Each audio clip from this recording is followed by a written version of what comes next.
theme of our event today, cybersecurity being chief among them. 90% over the next 3 years believe that cybersecurity will be a meaningful lever of growth. Half of that 90%, 45%, have yet to deploy meaningful cybersecurity growth. 45% have done it, have had success. They still believe there's a lot of growth there. The other half really have not done that in a meaningful way. And Izak, I want to go to you. Your company is called Zhero Cybersecurity. That suggests that you've done something with cybersecurity that probably is working for you. For those 45% who have not started their journey, what's your advice? What's the practical advice you could give them? So I think we're in a very good space at the moment. There's a major demand, and I think with the numbers of 450,000 malware applications created a day, we're in a very good space to actually really emphasize on cybersecurity tools.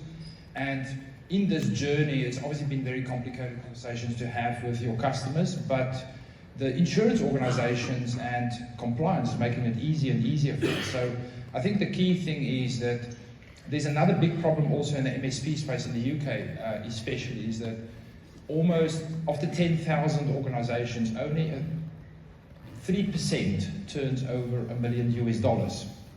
So that means there's definitely a fact where a lot of the organizations, the MSPs, are functioning on the level of head knowledge. They have not standardized. They're allowing all kinds of security tools into the equation, where we have to go through a process of, if we want to scale, everybody is ambitious to scale. I've never heard somebody that's not ambitious to scale or want to scale, but if you're not standardized, you will never ever be able to get out of that valley of death size almost, because it's a very difficult area to break through. But the demand is on the other side, and we will probably see where there's a major shift, where there are larger organizations that has actually standardized their product set and said, this is the rules, this is the rules that we will provide these services to.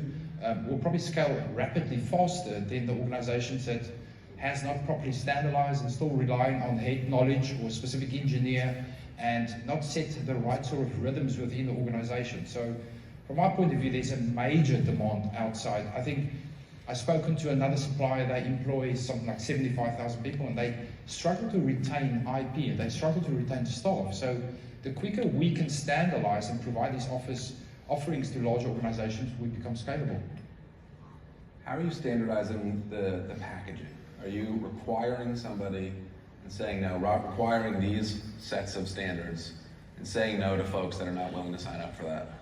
Well, I think the key things is, what is cybersecurity? Cybersecurity is a couple of ingredients that you have to have in place, like your critical security updates. What tools are we using to do the critical security updates? Are we adopting to the customer set of tools and create more confusion for my engineers to make sure the critical security updates are taking place? What are the password policies? How do we store the passwords? How do we share the passwords? So these are things that you need to standardize on and say, well, everybody is singing from the same sheet, and I make it easy for my customer, I make it easy for my staff to communicate properly what to expect when certain activities are happening. The other very important thing is also, as a supplier, you can't just have 13 different versions of endpoint security or antivirus, or if the customer is emotional about they've paid 3 years worth of specific antivirus solution, rather offer that free, but standardize as much as possible so that it becomes easier. And then as soon as you have an easier management of these tools, you can actually just add a number. And it doesn't matter if it's 10 staff or 1,000 staff. And just another interesting thing is, if you are standardizing, you would notice that the maintenance of these customers, 80 to 90% of all the maintenance tickets coming in will be tier 1, tier 2. You said you have to make it easier for the customer, but I think we have to take a step back, and you have to make it easier for the MSPs out there as well. So if we look to security, we started some years ago with managed antivirus, we go to endpoint. We obviously don't provide it directly to the customer as a service. We expect our vendors to have it built into some of the solutions and products that we put to the forefront of these solutions and services that we provide the customers. And I think the framework, well, it might be that the customer's got meeting notes via AI, and I think the checks would normally just go, where's the data process, who's the vendor, if you are installing or if you're helping the customer selecting some of these tools. The same with Copilot, make sure that the customer doesn't break his own inbox. We have seen cases where there's an element of risk associated with it. And where's the data stored? Ultimately, that's very important from a compliance point of view. And helping the customer making the right selections. There is an element where people can get very trigger happy and just start installing and want to do absolutely everything. And I think it's always associate the risk with it. And I think the EU's AI Act defines it quite well. It goes about trust, the safety, the risk, and then obviously you don't necessarily want to stop the innovation happening there. So I think there's always a risk element that we need to see if we can help and guide our customers. But from our point of view, our vendors are baking into the tools that we are using.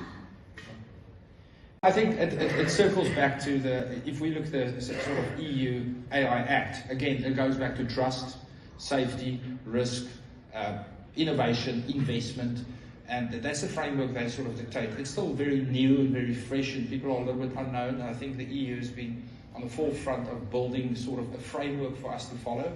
And I think from our point of view as an MSP, we try to just keep it safe for the customer. Where's your data stored? How is it stored?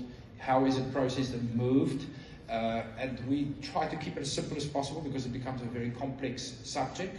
And I think compliance is the key driver for us, making sure the basics are in place, because what have we found is with the basics or this minimum security framework that I referred to is that many of the checkboxes that you are confronted with any of these sort of frameworks are checked if you have all the basics in place. If you align yourself with the Cyber Essentials or the Cyber Essentials protocol, many of these problems that you might be facing are cleared out. That's a good start, and then it might be a few other tweaks like retention of data might be required, for example, longer term in a sense of if it's medical or whatever that might be, and where the data is stored. I think that